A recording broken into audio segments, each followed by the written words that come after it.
Hello guys, हार्दिक स्वागत है special classes Dholpur में। बात करेंगे आज हम आहड़ सभ्यता की।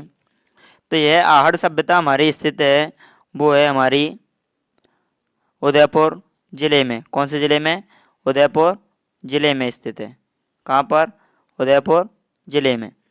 यह जिस नदी के किनारे है, उस नदी का नाम है आयड़ नदी। क्योंकि यह आयड़ नदी गोगुंदा की पहाड़ियों से निकलती है और उदयपुर में होते हुए उदय सागर झील का निर्माण करती है, और जिसका निर्माण उदय सिंह ने करवाया था और आगे बनास में मिल जाती है। बनास कमनौर की पहाड़ियों से निकलती है।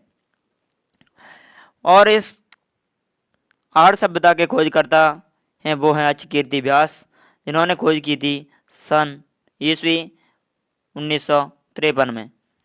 और इसके उत्खननकर्ता हैं आर.सी. अग्रवाल, रमेश चंद्र अग्रवाल।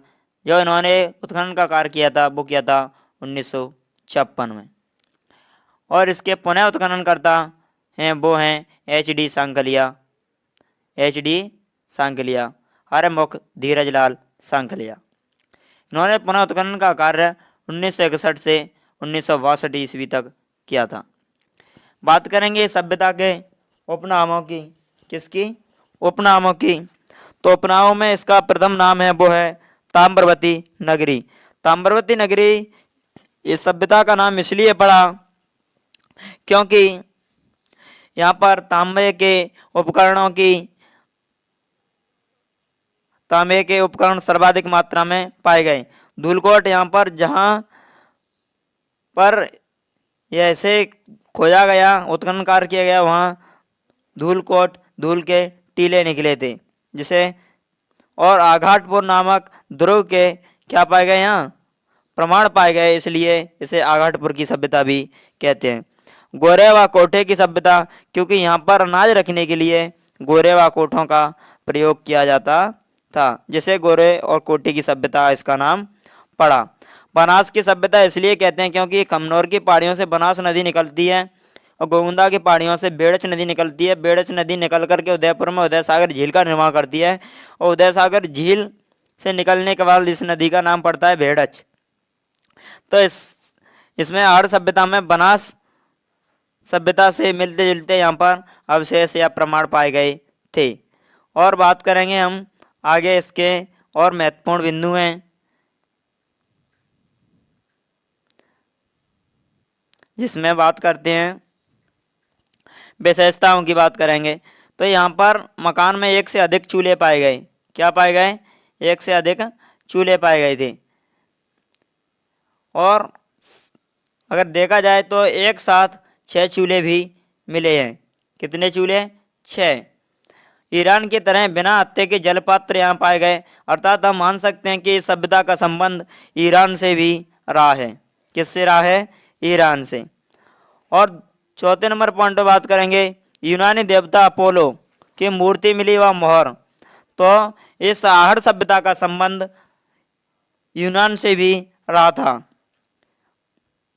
आयात निर्यात के लिए, तभी तो यहाँ पर मोहरें और वे पाएंगे। यहाँ काले व लाल मिट्टी के बर्तन, मिट्टी के बर्तनों को कहते हैं मृत भांड। क्या भांड?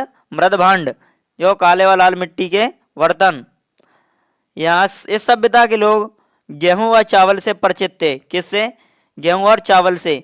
लेकिन अब परिचित किस धातु से नहीं थे? ये तो खाद्यान्न में, और धातु से ये परिचित नहीं थे, तांबे से परिचित थे, तभी तो ताम्रयुगीन सभ्यता है। और ये परिचित नहीं थे चांदी से। किससे परिचित नहीं थे?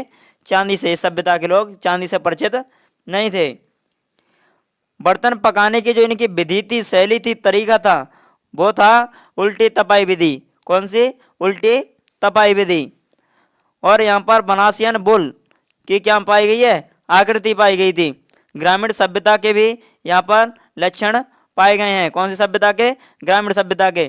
तभी तो यहाँ पर परिवार संयुक्त परिवार पाया जाता है। कैसा परिवार? संयुक्त परिवार।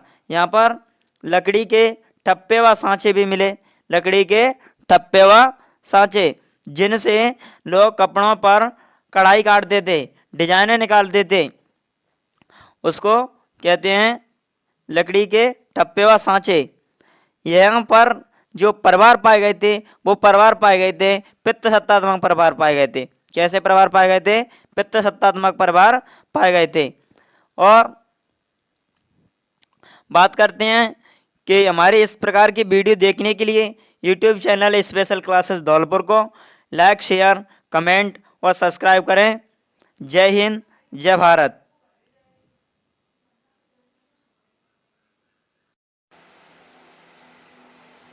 बात करें गणेशर सभ्यता। कौन सी सभ्यता? गणेशर सभ्यता। गणेशर सभ्यता कहाँ पर है? ये हमारी गणेशर सभ्यता है वो हमारी सीकर जिले में। कौन से जिले में? सीकर जिले में। गणेशर सभ्यता सीकर जिले में है और नीम का थाना तहसील है। कौन सी तहसील है? नीम का थाना तहसील। और यह कांतली नदी के किनारे स्थित है। कौन सी नदी के किनारे? कांतली नदी के किनारे स्थित है।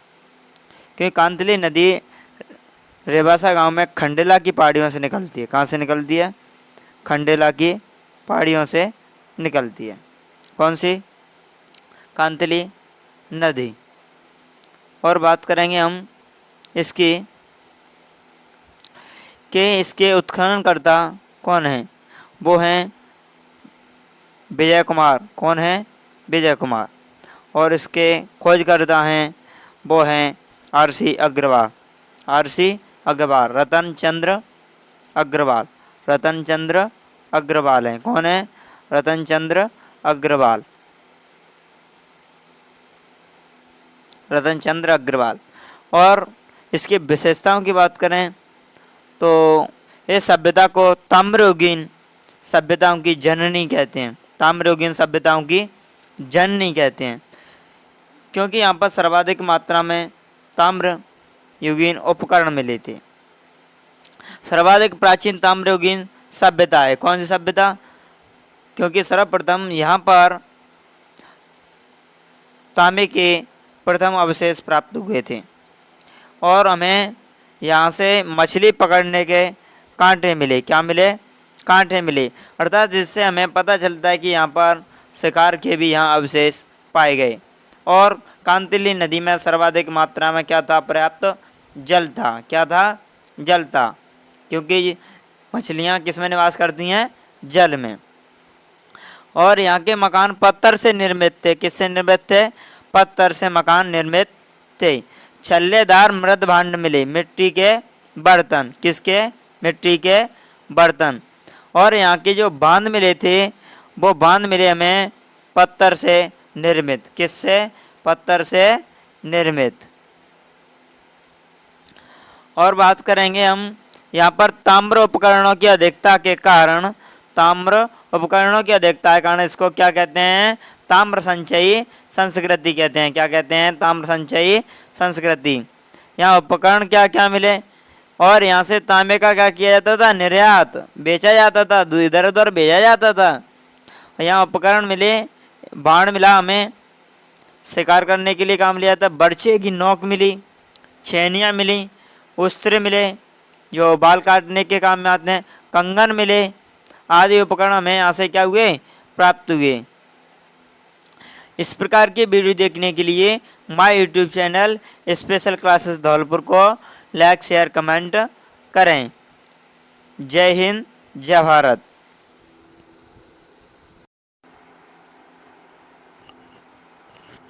बालाथल सभ्यता।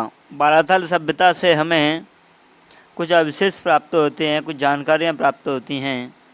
वो है हमारी, यह सभ्यता कहाँ पर स्थित है? उदयपुर में स्थित है और उदयपुर की बल्लभनगर तहसील में। कहाँ पर? बल्लभनगर तहसील में स्थित है। इसके उत्खनन करता है वे हैं professor B N. Mishra. Professor B N. Mishra. कब खोज उत्खनन कार्य किया गया था? मार्च 1993 में। मार्च 1993 में। पुरातत्ववेत्ताओं ने बालाथल सभ्यता का जो ताम्र पाषाण युगीन सभ्यता के मध्य का समय माना था 2350 ईस्वी पूर्व निर्धारित किया था। और यहाँ बात करें तो विशेषताओं की, इस सभ्यता के अंदर हमें उत्खनन के दौरान मिट्टी से बनी एक सांड की क्या मिली?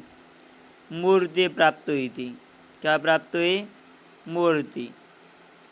और यहाँ पर लोहा गलाने की क्या मिली? भट्टियाँ। क्या मिली? भट्टियाँ।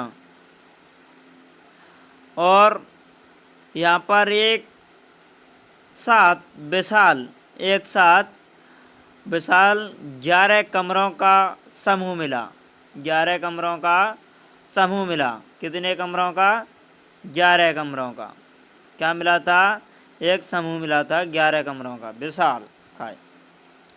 और यहाँ पर वस्त्र बनाए जाते हैं, वस्त्र बनाने की यहाँ पर कला के क्या मिले हमें? प्रमाण मिले। अर्थात यहाँ पर कपड़े बुनाई का भी कार्य किया जाता था। और बात करें यहाँ पर हमें दुर्ग जैसी संरचनाएं प्राप्त हुई, अर्थात यहाँ पर दुर्ग भी थे। कुत्ते की मूर्तियाँ मिली और तांबे से निर्मित आदि हमें क्या मिले? आभूषण मिले थे। वो कौन सी सभ्यता है? बालाथल सभ्यता। कौन सी थल? बालाथल। बात करेंगे नेक्स्ट सभ्यता की, गिलोंड सभ्यता। गिलोंड सभ्यता यह राज्य संबंध में है। कौन से में है? राज्य संबंध में। कहाँ पर है? राज्य संबंध जिले के अंतर्गत आती है। क्या? गिलोंड। कौन सी नदी के किनारे है? वो है हमारी बनास नदी के किनारे। कौन सी नदी के किनारे? बनास नदी के किनारे। इसकी खोज की थी बीबी लाल ने। किसने की थी? बीबी लाल ने। जिनका नाम है ब्रजवासी। कौन से वासी? ब्रजवासी लाल। ब्रजवासी लाल। और यहाँ यह ताम्रयुग की सभ्यता है, अर्थात ताम्रयुगीन सभ्यता है। और यहाँ पर पुताई वाले हमें क्या प्राप्त हुए हैं? घर व चूल्हे। क्या मिले हैं? पुताई वाले हमें यहाँ पर घर व चूल्हे प्राप्त हुए हैं। कौन सी सभ्यता है? वो गिलोंड सभ्यता। बात करेंगे नेक्स्ट प्रश्न की। यह ओजियाना। कौन सी जाना? ओजियाना सभ्यता। ये भीलवाड़ा में। कहाँ पर है? भीलवाड़ा में। यहाँ पर हमें गाय की क्या मिली है? मृण मूर्ति। क्या मिली है? गाय की हमें यहाँ पर मृण मूर्ति प्राप्त हुई थी। कौन सी सभ्यता से? ओजियाना सभ्यता से। वो कहाँ पर है? भीलवाड़ा में। क्राड़ोत सभ्यता यह सवाई माधोपुर में है। कहाँ पर है? सवाई माधोपुर में। और क्राड़ोत में हमें तांबे की क्या मिली? चूड़ी। क्या मिली? चूड़ी प्राप्त हुई थी। किसकी? तांबे की। और चीथवाड़ी सभ्यता वो है सवाई माधोपुर में। कांटानी SMP सवाई माधोपुर। और एलाना सभ्यता ये उदयपुर में है। कहाँ पर है? उदयपुर में। झाडोल सभ्यता ये भी उदयपुर में है। पिंड पांडलिया ये चित्तौड़गढ़ में है। कहाँ पर है? चित्तौड़गढ़ में। और कुराड़ा नागौर सभ्यता। इस प्रकार की वीडियो देखने के लिए my YouTube channel special classes को लाइक, शेयर, कमेंट व सब्सक्राइब करें। जय हिंद, जय भारत।